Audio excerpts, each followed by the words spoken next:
অসুস্থতার কথা শুনে মা গ্রাম থেকে কত কিছু নিয়ে এসেছে, হাতের কাছে যা পেয়েছে তাই নিয়ে ছুটে এসেছে মেয়েকে দেখার জন্য। ছেলে মেয়ে যতই বড় হোক মায়ের কাছে তারা সবসময় ছোটর মতোই থাকে। আমার বাচ্চা আছে তাও আমার মা আমাকে এখনো বাচ্চা মনে করে, তাই অসুস্থ কি করতে আছে না করতে আছে কিভাবে খাওয়া দাওয়া করতেছি এই জন্য সে গ্রামের বাড়ি থেকে চলে এসেছে। আর সাথে যা যা পেয়েছে তাই নিয়ে এসেছে, এখানে কলা, হাঁসের ডিম, কোয়েলের ডিম, হাঁস, আহ, একদম আস্ত হাঁস কেটে নিয়ে এসেছে, সাথে মুরগিও নিয়ে এসেছে। আর এই আজকে আস্ত হাঁসটাকে রান্না করব, এই জন্য হাঁসটা আমি নামিয়ে রেখেছি। আর এটাকে ধুয়ে একদম পরিষ্কার করে নিয়েছি। সাথে চুলায় একটা কড়াই বসিয়ে তাতে তেল দিয়ে দিয়েছি। তেলটা গরম হলে দিয়ে দেব পেঁয়াজ কুচি, আর পেঁয়াজটাকে এখন হালকা লাল লাল করে ভেজে নেব। আর হাঁসের মাংসটা ফ্রেশ এবং তাজা খেলেই ভালো লাগে, নাহলে ফ্রিজে রেখে খেলে একটা গন্ধ গন্ধ ভাব আসে। আর এই জন্য আমি আজকে তাজা ফ্রেশ হাঁসটা পেয়ে সাথে সাথে আজকে বললাম মাকে যে মা আজকে এটাই রান্না করো আর এটা দিয়েই ভাত খাবো। এই জন্য মা হাঁসটা আচ্ছা বললো, আচ্ছা হাঁসটা তো রেডি করে নিয়ে এসেছি, শুধু ধুয়ে একটু বেছে নাও তাহলেই রেডি হয়ে যাবে। আর আমিও হাঁসটাকে হালকা একটু ধুয়ে বেছে একটু পরিষ্কার করে নিয়েছি, আর চুলায় কড়াই বসিয়ে সব মশলা দিয়ে দিয়েছি। আর মশলাগুলো এখন আমি ভালোভাবে কষিয়ে নেব। মশলা কষানো হয়ে গেলে যে আমি হাঁসটা একদম ধুয়ে পরিষ্কার করে ছেঁকে রেখে দিয়েছি, হাঁসটা দিয়ে এখন মশলার সাথে ভালোভাবে কষিয়ে নেব। হাঁসটা যত কষাবেন খেতে কিন্তু ততই ভালো লাগবে, আর সময় নিয়ে কষাতে হবে। হাঁসটা একদম কচি, বেশি বয়স হয়নি, এই জন্য বেশিক্ষণ কষানো আমার লাগবে না, অল্পতেই হয়ে যাবে, আর পানিও বেশি লাগবে না। আর হাঁসের মাংসে একটু রসুনের পরিমাণটা বেশি দিলে ভালোই লাগে। সাথে কয়েকটা আলুও দিয়ে দিলাম, কারণ বাচ্চারা খাবে, এই জন্য ওরা শুধু হাঁসের মাংসের সাথে দুই একটা আলু পেলে বেশ খুশি হয়ে যায়, এই জন্য আলুটাও দিয়ে দিলাম।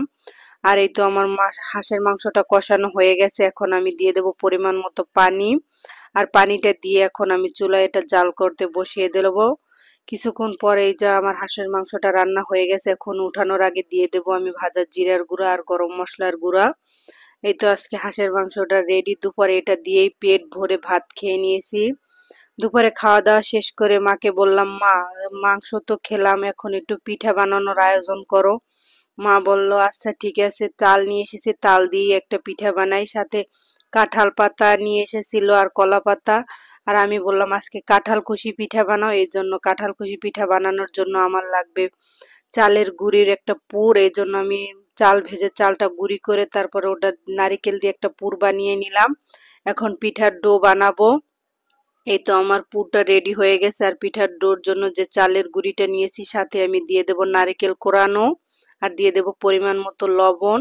আর তাল তো লাগবে, তালের পরিমাণটা বেশি দিলে পিঠার ঘ্রাণটা আরো ভালো আসবে। আর পিঠাটা মিষ্টির জন্য আমি দিয়ে দেবো এখানে পরিমাণ মতো চিনি। আর এখন আমি এগুলোকে হাত দিয়ে ভালোভাবে মাখিয়ে নেব, যাতে একদম আটাটা সবগুলোর সাথে তালের সাথে মিশে একটা ডো রেডি হয়ে যায়। ডোটা আমার একটু ঘন হয়েছে, এই জন্য পাতলা করার জন্য দিয়ে দিলাম একটু পানি। আর পানিটা আস্তে আস্তে দিতে হবে, একসাথে বেশি দেওয়া যাবে না, তাহলে কিন্তু একদম পাতলা হয়ে যাবে। আর কাঁঠাল কুচি পিঠার জন্য ডোটা একদম পাতলাও হওয়া যাবে না আর একদম ঘন হওয়া যাবে না।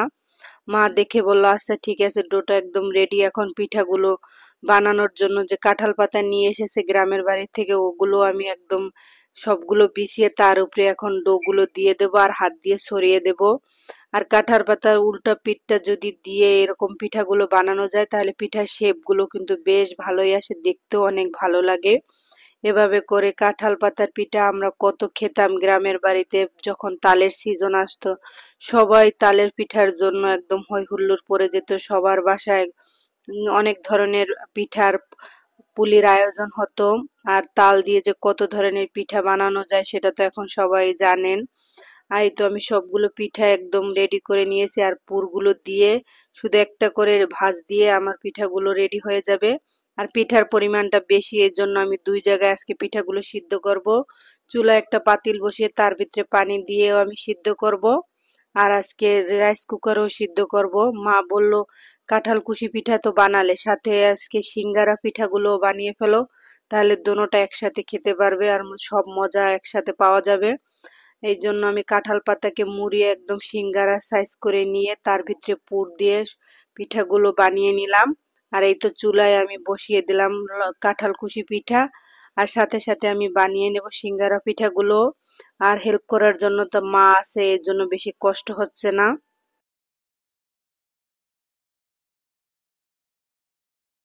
সব পিঠাগুলো বানানো শেষ, চুলায় তো এক পাতিলে বসিয়ে দিলাম। এখন আমি রাইস কুকারেও পিঠাগুলো বসিয়ে দেবো যাতে তাড়াতাড়ি সিদ্ধ হয়। বাচ্চারা অনেক দুষ্টামি করছিল। আর পিঠা বানালে একটু বাসা বাড়ি সব কিছু একদম এলোমেলো হয়ে যায়, সেগুলো গোছানোর দরকার আছে। এর জন্য রাইস কুকারে বসিয়ে দিলাম যাতে একসাথে অনেকগুলো পিঠা বসিয়ে দোনো সাইডে আমার পিঠাগুলো হয়ে যায় তাড়াতাড়ি। আর পিঠাগুলো আমার সিদ্ধ হয়ে গেছে, চুলায় যেগুলো দিয়েছে ওগুলো। এখন ওগুলো উঠিয়ে যে সিঙ্গারা পিঠাগুলো বানিয়েছিলাম ওগুলো সিদ্ধ করতে বসিয়ে দেব জালির উপরে। আর এভাবে করে পিঠাগুলো আমি এখন সিদ্ধ করতে বসিয়ে তারপর অন্যান্য কাজগুলো সেরে নেব। পিঠাগুলো সিদ্ধ হয়ে গেছে, এখন আমি এরকম একটা জালিতে তুলে নেব। আর আজকে এ পর্যন্তই। সবাই ভালো থাকবেন, সুস্থ থাকবেন এবং আমাদের জন্য দোয়া করবেন। বিদায় বেলা একটু দেখিয়ে দিলাম সিঙ্গারা পিঠাগুলো কেমন, ভিতরের পুরটা এভাবে দুই একটা বের হয়ে গেছে, কিন্তু খেতে অনেক মজা। এভাবে বাসায় তালের দিনে তালের নানা ধরনের পিঠা বানিয়ে পরিবারের সবাইকে একদম খুশি করে দিতে পারবেন। আল্লাহ হাফেজ।